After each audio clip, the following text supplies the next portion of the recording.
Good morning. Welcome to Cohn and Krueger. That's Larry Krueger. I'm Grant Cohn.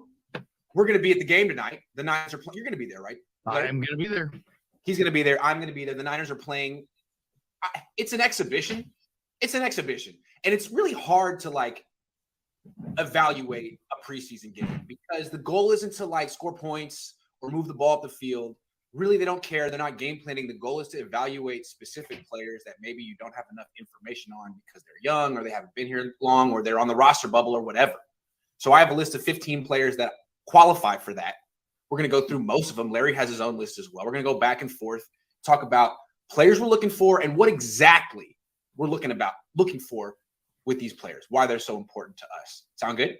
Yep, sounds good. Let's roll. I mean, and this is the time of year. You're right. They're not looking for points. They're not looking for wins. They are looking for something. That will be the one contrast is you'll hear people go, these games mean nothing. No. They actually mean quite a bit to the personnel evaluators, pro personnel evaluators here and around the league. So these are big glimpses and big opportunities for these young players. Right. And when the coaches are calling plays, they're doing so to put specific players in specific situations to evaluate them in ways that they can't in practice, not to take advantage of a weakness in the opponent, not thinking about the opponent. They're thinking about their team. So let's organize it position by position. Let's start on the defense and finish with Trey Lance because obviously we're going to be evaluating a lot with Trey Lance. Let's start in the defensive backfield. Which players in particular are we looking for? You go first. Name a player. I don't think there's any doubt. I'm looking for Tarvarius Moore. I think that's a key guy. Why? Because Tarvarius Moore has the skills to play safety. But you know what? When he has played safety, Grant, he's taken some of the worst angles I've ever seen and almost to the point where he can't play safety. But I've heard that he's been coached up more. I heard that he's taken better angles. Physically, he's dominating. He's long, he's athletic, he's fast. And even despite the injuries he's had, he's maintained a lot of that athleticism. So I think Tarvarius Moore is a guy for sure I'm going to be looking at to see, does he play proper angles, both against the run and the pass? Does he turn any small, let's say 12, 15-yard gain into a monster 45, 50-yard gain like we saw him do against the Steelers with Juju Smith-Schuster a couple years ago? So I know he's got physical ability. That's number one. But now it's just a matter of he's played a lot of corner. Safety's a different animal. How does he look now that he's had some run and some experience at safety? Yeah, I also want to look at what he looks like physically coming off an Achilles tear because this guy what he had going for him was elite athleticism. He was a 4'3" guy. He's 6'3". They drafted him to play corner. He doesn't really have a position. He's not good enough in coverage to cover wide receivers on the outside. He hasn't been good enough in tackling, to your point, or taking angles to play safety. I want to see what he has left athletically because in the one-on-ones, he can't cover. No one can cover Kittle, but it doesn't. I'm not sure that he has that 4-3 speed anymore. I'd like to see it in the game. Maybe he can show it in the game because they want to use three safety defenses. They want to use three safety packages, and if he's not what he used to be, they can't. I think he's supposed to be the first safety off the bench. I think he's a very important player to this team. I hadn't listed as well. I'll go somewhere else in the secondary, cornerback. I want to see Samuel Womack. I've seen Emmanuel Mosley play. I've seen Tarvarius Ward play. I know they're very good players. Samuel Womack, and I've also seen Darqueze Dennard. We've seen Darqueze Dennard. He's not a very good player. He's a journeyman at this point in his career. And if he starts, that's a problem for the Fort. If he's the best nickel they have. But they drafted this Sam Womack, and he hasn't played with the starters much, although he's starting to in camp. And when he does get beat, he's right there. I want to see, what is his coverage like in a real game, and will he get flagged? Because to me, it seems like he's right there on all these plays. Is he grabbing or is he just really good in coverage? Yeah, that's a great one because this kid he's winning. By the way, he wears 26 for those of you who are going to the game tonight. Samuel Womack wears 26. He's got all the physical ability in the world. The question is, Can he avoid giving up the big play? And I think, and that's a veteran position. You got the two-way go. Denard's the safer pick, and he's sitting behind Denard on the depth chart. But I think that spot's open. Now, I know Denard was impressive at the end of last year. He learned the whole defense in a day and this and that. But you know what? He doesn't have the same kind of coverage ability, I don't think, or body control of Womack. And I think Womack has the ability to steal that job from him in this preseason. And that's that probably is the most important job that's going to be competed for in the preseason is the Niners nickel corner, which is on the field about 70% of the snaps, more so than their third linebacker is on the field. So it's a very important position, and Womack's got the physical ability, but can he not get gashed? I want to see him eliminate the big plays because he's had some great reps in camp, and then there's been some reps where it's like the rookie has just gotten lost. He's gotten turned around, and the guy he's covering is running in the clear. That happens in the NFL at 6. Yes. All I'm saying is on the outside, the Niners have two corners who take away the quick throws and contest a lot of catches, a lot of PBUs, Ward and Mosley. They don't have that in the inside with Denard or Quantrez Knight. Those guys, I haven't seen them break up any passes. Womack has. Womack's quick. He has length. I think they want him to win this job, but they just need to see, is the moment too big for him? He's a small school guy. Can he handle this? So this is a test for him. But if he passes it, don't be surprised if he's starting. I mean, he's starting the number one nickel week 1. Yeah, I mean, and maybe that might be their best play. I'll go with the same spot, but the guy sitting behind him on the depth chart, you just kind of referenced it, the UCLA kid, Quantrez Knight, and he's looked a step slow to me in practice. I mean, he didn't run for the stopwatch. That's why he went undrafted. He was a productive player at UCLA, though. And when you watch productive players get into game situations, they typically elevate. Mm-hmm. And I would expect Quantrez Knight to elevate in the second half in this game. But then there's the bottom line. Does he have, I forget the safety the Niners had a few years ago. He was from a tiny little school, and he was Elizabeth City something or Elizabeth something. And he was a great collegiate player, had great college production. But when you saw him on the NFL field with NFL athletes, even though he was thinking it right, he was a step slow because of his physical ability. And that sometimes happens. So I want to see Quantrez Knight. And my question is he an NFL caliber athlete? Because if he isn't, all the coaching in the world, this is a tough position. You have to be an NFL caliber athlete to play it. There's no faking it. Yeah. I just want to see exactly what kind of speed and quickness Knight has.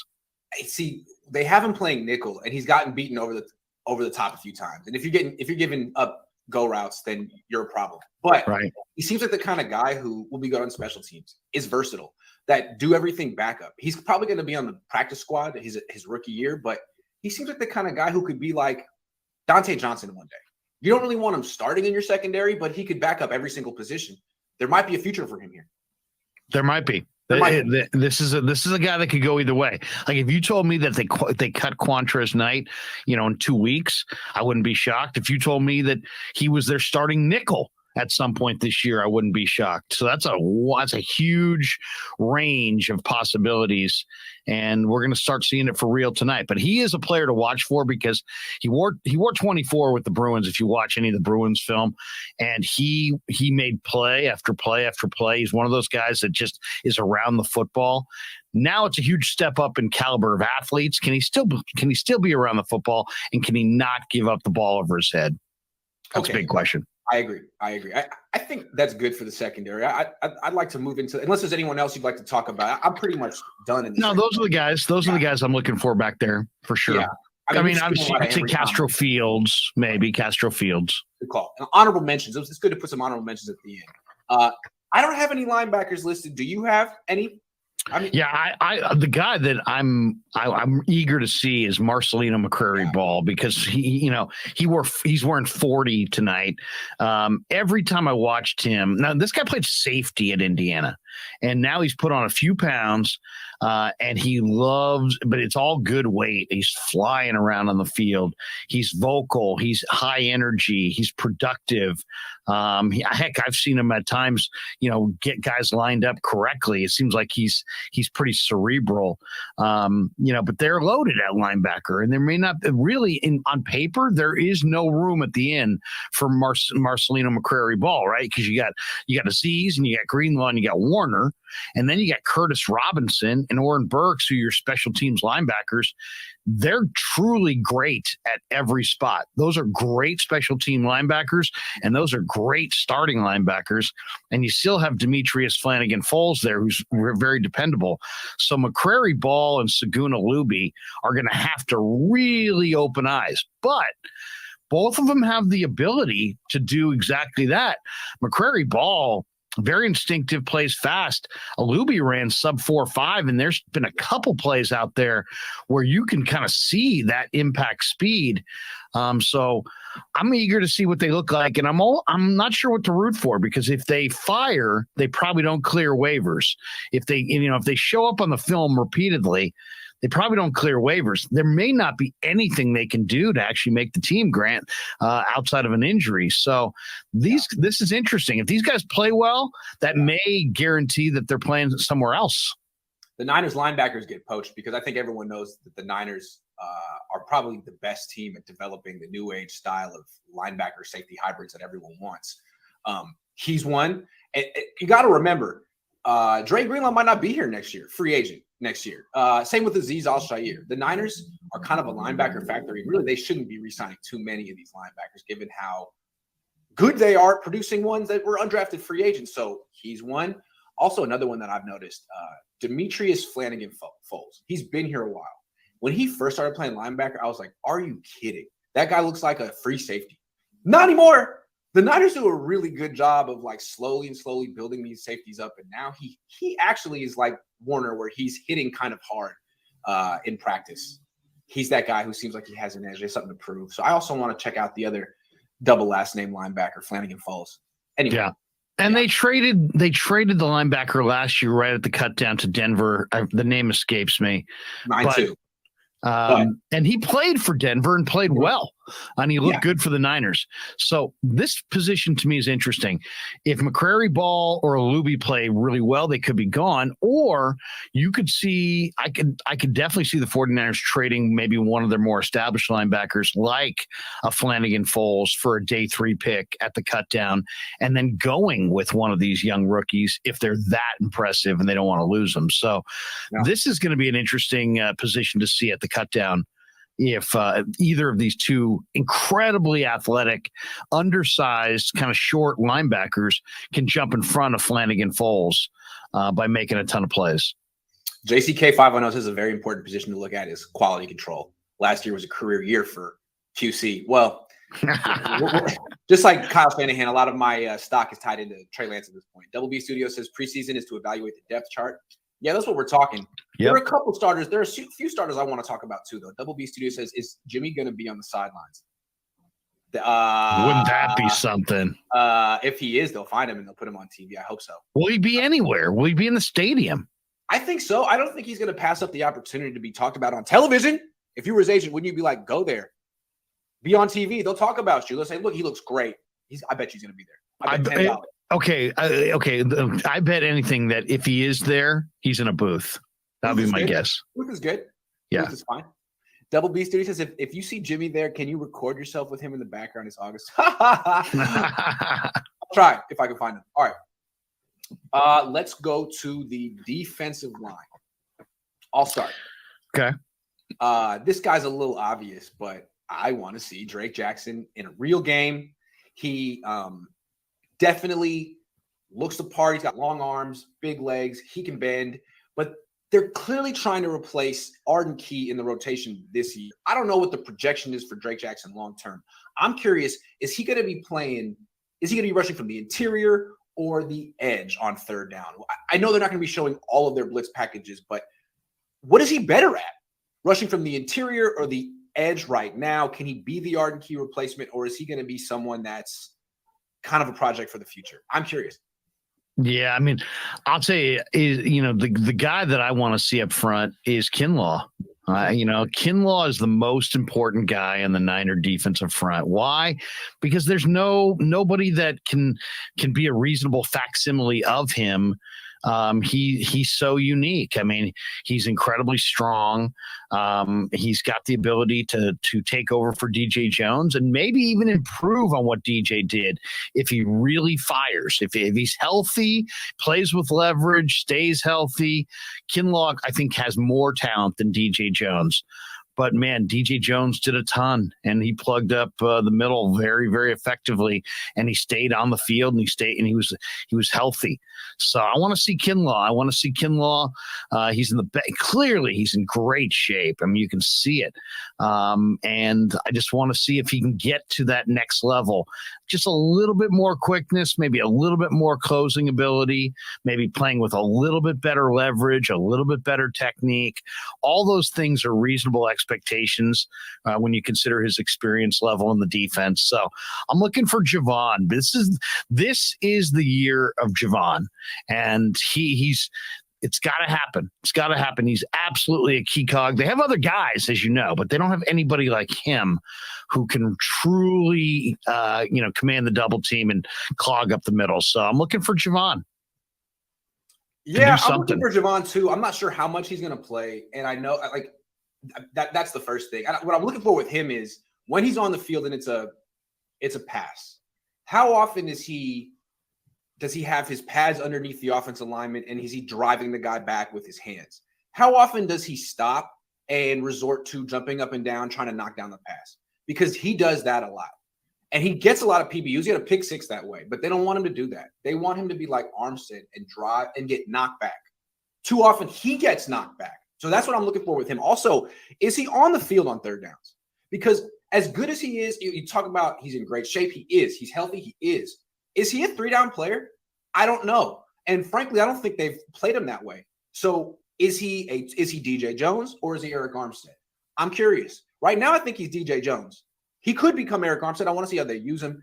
Because coming back to the guy I was talking about before, Drake Jackson, if Kinlaw is just a 2-down player, they got to find that fourth guy in their third down package. Because it was Arden Key. He was really freaking good at it. He's gone.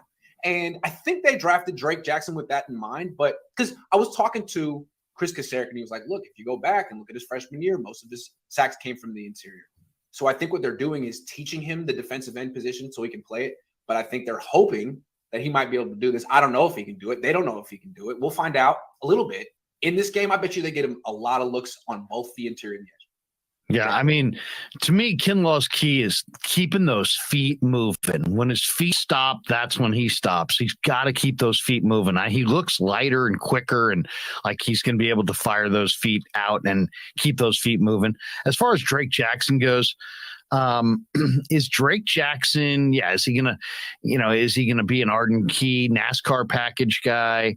How creative do they get up front? And also I'm looking for Many Hughes look good in this camp. I'm looking for him. I'm looking for Jordan Willis. I'm looking for Kamoko Toure. I'm looking for Ebukam. I'm looking for somebody to rise up and say, you know what?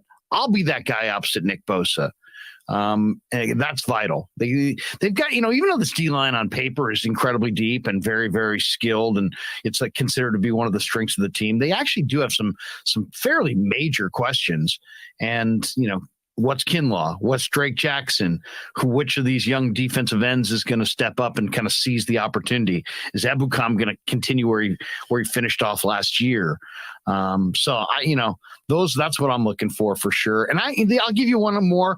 I think Robert Kemdice is one of the most talented interior guys on this unit. I mean, this guy wears 50. He looks lean and mean and fast. And, this is a shoot it up the field kind of a defense, not a lot of read and react. Can he play fast in this defense? If Kemdice, he's kind of my wild card, Grant, at the D-line, because I think he could be anything. He could be cut, or he could be like, wow, man, Kemdice is making a huge impact on the Niner front. I really believe it's all there. All those possibilities are there. Yeah,